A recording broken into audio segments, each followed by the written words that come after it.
hello everyone जय जगन्नाथ नमस्कार केमती अच्छा आज मैं कौन ब्लॉग आनी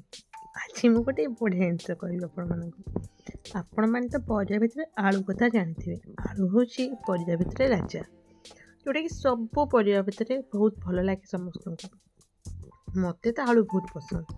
आलू भजा आलू सीझा आलू सीधेकिना मिक्सचर चकड़ी पखाड़ उफ जहाँ हो कहला आगुरी पाटिल नाल बाहरी जाऊँगी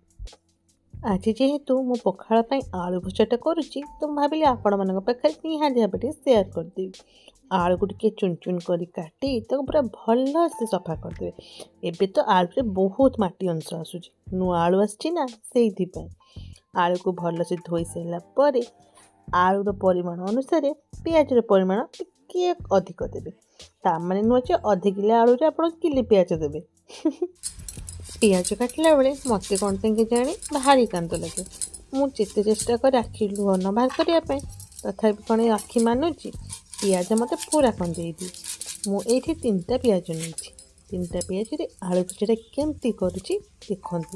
आशा कर निहाती भाव में आपको भल लगे मो वे जी करेंगे आहरी टेस्ट लगे तथा चेष्टा करेंगे भलरे करने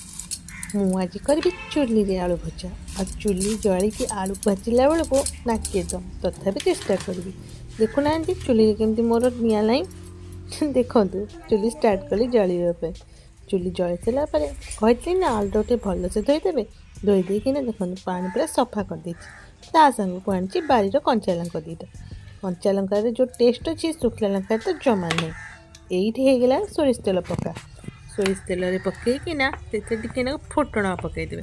मुझे फुटण पकाएनि मुझे जीरा और सोरिष मिक्स पकाए अल्प जस्ट टिके फुटण पकाए कहीं कहले फुटण जो मेथी न था मतलब जमा भल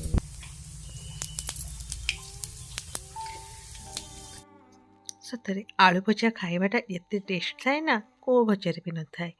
आलू भजा सहित पखाड़ ओह से आहरी बढ़िया लगे आलूर रेट 40 हेले कौन है 80 हेले कौन है लोक आलू ही खाइबे आलू न कि खाइले कौन मजा अच्छी देखुना सहित मोर केमती पियाजर भजा चलती पियाज गोटे भल से फ्राए करदेवे पियाज टे भाजी सारापर जाके आलू पकेबे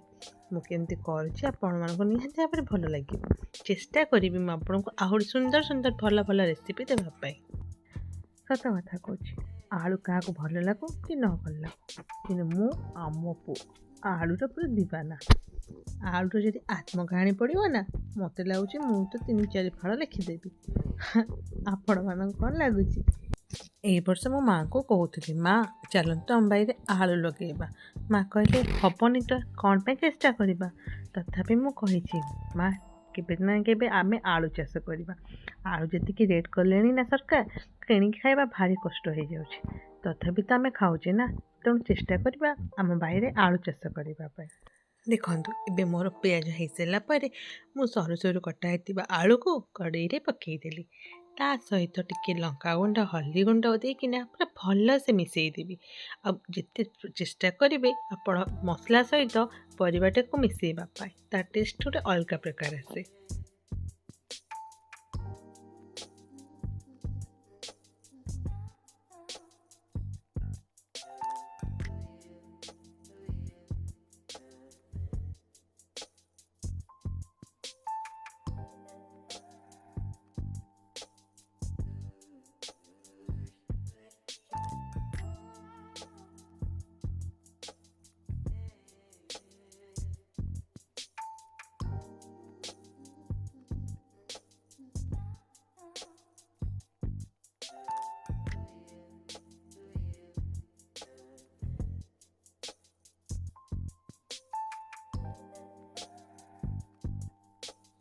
मत लगे रेसिपीर मजाटा लुण ही थाए लुणर परिमाण जिते अधिक कम परिमाणटा ठीक हम से रेसिपीटा भल लगे मु तो चेष्टा कर लुणटा को ठीक भाव में पकईवाई कहीं जानते ना बेले बेले लुणिया ही करदे ये देखुना मो प्रस्तुत हो गला आलू भजा